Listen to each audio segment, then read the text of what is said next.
just sunrise. You caught a prize, you're meeting your Johnson. Party nights, summer whites, your friends and your Johnson.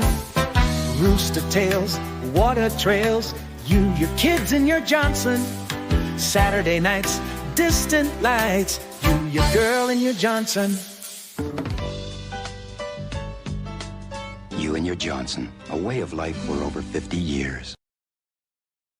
Big shouts out to Johnson. It's just me and my Johnson for the past 40 years. They said 50. They thought it was Chris. But no, it's me. It's 40 years. Just me and my Johnson.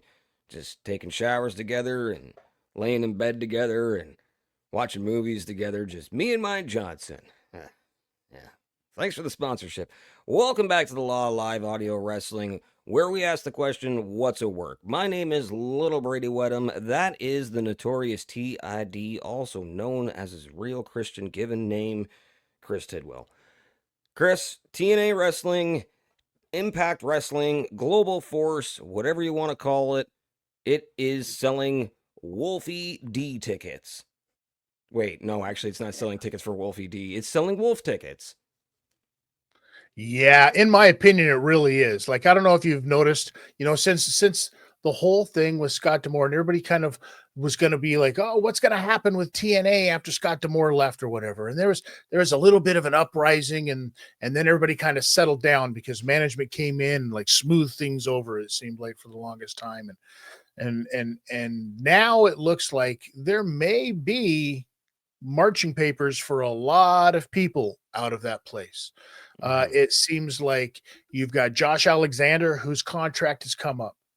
You've got, and in doing so, Jade Chung, his wife, the ring announcer, the person who replaced Dave Penzer. She's given her walking papers to them. She's like, I'm out. Rhino just this past week said, I'm out. This is the last time you're going to see me on this show. Who else? You've got Mike Bailey. His contract is up. It looks like Trent Seven. He's done with the company as well. You've got Jordan a lot Grace. of guys, a lot of talent. Sorry? Jordan Gray seems to be gone. Well, and that's what I was going to talk about, because it seems like that seems to be a thing. And usually when stuff like that happens, they do this thing where they bring in somebody to bury out the competition and try to get some kind of a buzz. And it turns out that TNA, we talked about this a while ago, but they have been in contact with, and she made her return, talking about Tessa Blanchard. Now, if anybody doesn't remember the story, go ahead, Bradie. Tell us, why isn't Tessa Blanchard in TNA anymore? Because she don't be racist.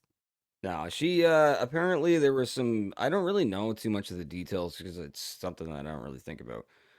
But I do remember when it happened, it was something about a tweet going out. There was a female wrestler saying something like, maybe you shouldn't be the one to be fighting for people's rights and all this stuff because you're dropping M-bombs in Japan and made me uncomfortable, whatever it was. Apparently Tessa Blanchard has had loose lips in terms of some of the words that she's used over the years. So that seems to be the consensus among the IWC, the Internet Wrestling Crackheads. And those Internet Wrestling Crackheads have never really let her live that down. So when TNA knew that this was going to be a thing, they knew they were going to get heat from it. Now, how did they deflect the heat, do you think, Chris? Well, how do they save their ass from being buried on Twitter about this? So firstly, they didn't. Apparently, she's saying that she's not under any kind of contract. She's not under contract with CMLL. She's not under contract with TNA. So she's just floating back and forth. And if that's the case, then that's actually a smart thing on TNA's part, because let's maybe gauge where we're going here. But we both know as soon as you jump in there and you're working some kind of a program with your biggest female on the roster, you're doing a program. You're there for a reason, and you're not there for a one-off. Right? So they knew that they would do this.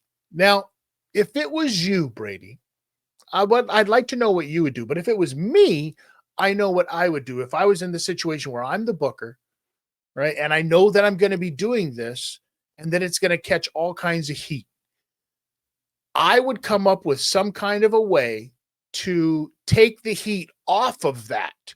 Like, no matter when that is, you do that early enough in the show, and then there's got to be something else that's going to be a bigger incident that's going to take all of the heat off of that in the world of the press or even the boys in the back or the crowd there live. Yeah, Mae Young shows her tits. Oh, Royal Rumble 2000, buddy. jeez. Jeez. I don't care if it was Royal Rumble 1800, maybe. But it seems like She was never a nice looking lady. What? Sorry, what did you say? I said, in my opinion, this is exactly what TNA did. Is came up with a way Mm-hmm. take the distraction away from it. Mm-hmm. What was it? Do you say? You know, They hired me to go and throw a drink at Eddie Edwards, apparently, or something. have you ever had a plant? Have you ever been on a show where there's been a plant in the crowd Yeah. and nobody knew? Yeah. Well, not like and I wouldn't say nobody knew, but there was a good majority of people I didn't know. Yes, I've done a plant. We've done a plant show. I think I've done a show So where there was a plant. well, I did one famously that had Tony Atlas on the show with me, and even he didn't know, and he was on my team. Where there was a plant in the crowd, and this was a time where a lot of wrestling fans were getting a little handsy. They felt like they could get handsy with the performers, reaching out and touching them and pushing them and trying to instigate them and try to be part of the show. Well, that's not a thing. You don't do that. Attitude Era thing. That came in from the Attitude Era for sure. But it looks like it happened. The way that they played this out is that this thing happened where a fan knocked, got into it with Eddie Edwards a little bit. Eddie knocked his drink out of his hand. This guy took what they're referring to this man then slapped Eddie, which in my opinion looked more like he was trying to wipe something off of his chin. I'm surprised that he didn't lick his thumb first, like a old grandma trying to get some schmutz off of his bubbla's cheek, because it wasn't much of a slap. But then Eddie came back and gave him, the fan, a slap of his own.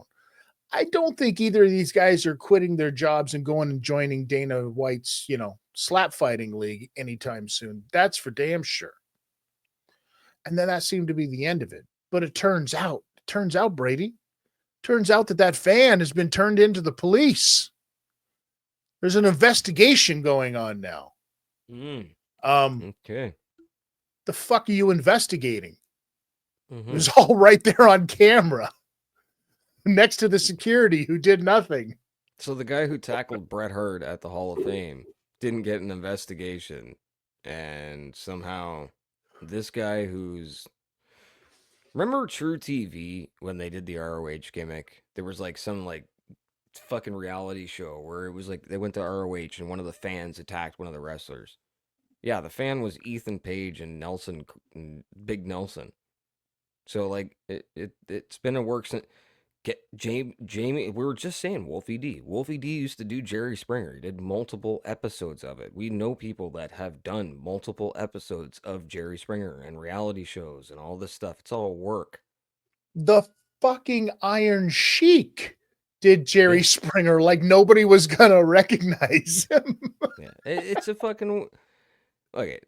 It's a plant. It's to take the heat off of Tessa. I guess it's old school Kearney wrestling mentality. I feel like Scott is still running the office when you see stuff like that, right? Because it's that's a Scott move if I've ever seen one. Knowing Scott, that's a Scott move, but it's not. Very, very old school move. There's no doubt about it. I got an idea, and I know that I got an idea of where that came from. I haven't followed through with asking yet, but I'm pretty sure I have a fucking strong idea. I know who suggested that in a meeting. All right. To do not so much the angle and how it got done, but just saying let's do this to avoid this. because I'm like the fly on the wall in some places. And Okay. I feel like I should be able to use my spying eyes to be able to find out if I'm right on this. But I almost guarantee I'm gonna next episode 46, we'll follow through and we'll find out if I'm right. But I'm gonna ask some questions over the next couple of days to find out. I think it's a Carney move, and I'm pretty sure Do the we person who suggested it is a Carney. do we get an initial? S. S. S. S is the mystery initial. All right. S. Well, listen, there's the question then. There's the question that we have for everybody else. Let's find out what you think. Do you think that this is all a big work? Do you think that this is a plant? Do you think that this is all a distraction to take away from the fact that Tessa Blanchard has been brought back into TNA?